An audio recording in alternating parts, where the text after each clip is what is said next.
Hello! In this video, gusto ko lang i-share sa inyo kung paano kami nakabili ng bahay dito sa Saskatoon, Canada. First and foremost, syempre kailangan natin ng ipon. So in my case, dahil may trabaho ako, may regular work ako, every payday, minimake sure ko na mayroon akong ipon. The FSA, yan yung tax-free savings account, at saka RRSP. So pagka bibili ka na ng bahay, yung dalawang to, pwede mong i-withdraw. Okay, so mayroon ka ng ipon. Pangalawa is yung location na gusto mo. Mamimili ka kung saan location, halimbawa dito sa Saskatoon, kung saan location mo gusto, kung saan ka comfortable na tumira. In our case, may napili kaming lugar na particular at yun ang binili namin na bahay doon sa location na yun. Okay, second yun, location. Pangatlo is yung pre-approval ng bangko or lender na hihiraman mo ng pera. Maghahanap ka ng bangko or yung lender na gusto mong hiraman ng pera. Pang-apat is yung paperworks.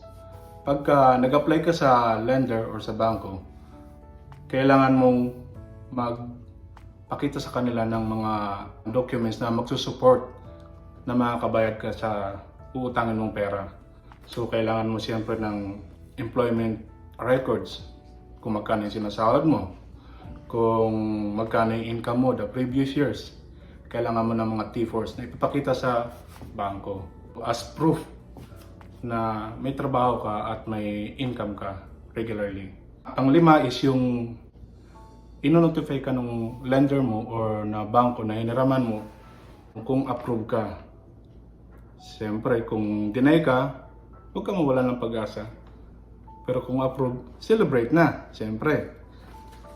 Tapos pang-anim is maghahanap ka na ng realtor. Sasabihan ka ng bangko or yung lender na nag-approve sa'yo, sabihin sa'yo, okay, may realtor ka na ba? Sabihin nila yan sa'yo. Kung wala pa, bibigyan ka namin. Kung meron, kausapin mo na. In our case, may kakilala kaming Pilipino, Pinoy, kaya siya yung kinuha namin. Okay, may realtor ka na, no? Sasabihin ka rin ng bangko, pag na-approve ka, ito yung pampito. Mag-house hunting ka na. Okay, congratulations. So, approve ka na, pwede ka nang mag-house hunting. Doon mo na hanapin sa location na gusto mo, yung bahay na gusto mo sa location na yun.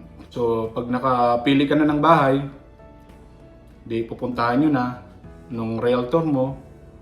At ang kasunod nun is yung bibigyan ka na ng down payment.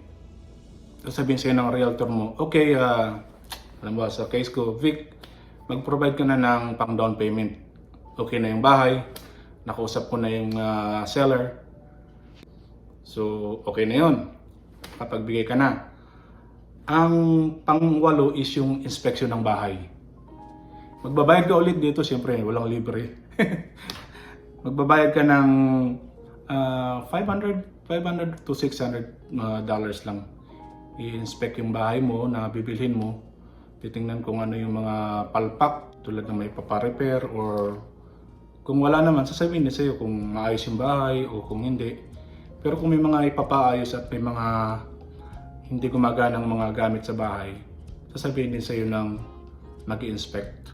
Yung aming inspector, sabi niya, kahit na naka-move in ka na, kung may tatanong ka sa kanya, tanungin mo lang siya. Dahil nagbayad ka sa kanya, kliyente ka niya. Sasagutin ka niya kung anong itatanong mo. Okay, na-inspect na yung bahay, no? Pangwalo yun. Ang pang-siyam is, kukuha ka na ng abogado. Normally, yung realtor mo may kakilala yan na abogado. Pero kung may kakilala kang abogado, mas maganda. Halimbawa, best friend mo, best friend. Kung halimbawa, kung kaibigan mo, di mas maganda.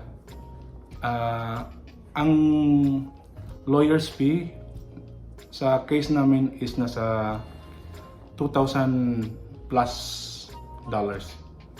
Hindi siya kamahalan.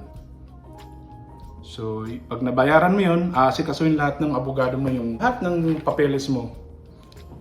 Siya nang bahala doon. Imagine, for $2,000 siya mag-ayos lahat nun. It's not bad, right? So, pagka okay na yung abogado mo, ito na yung pinaka-exciting na part, yung pang-sampu. yun yung possession day ninyo.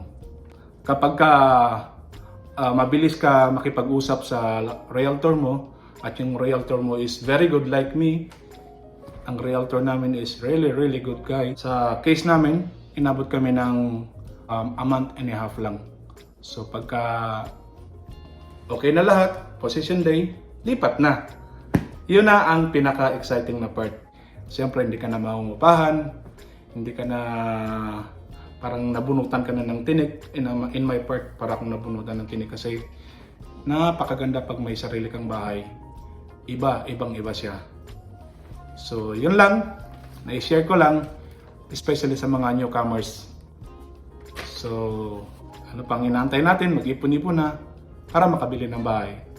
Thank you for watching. Till next time.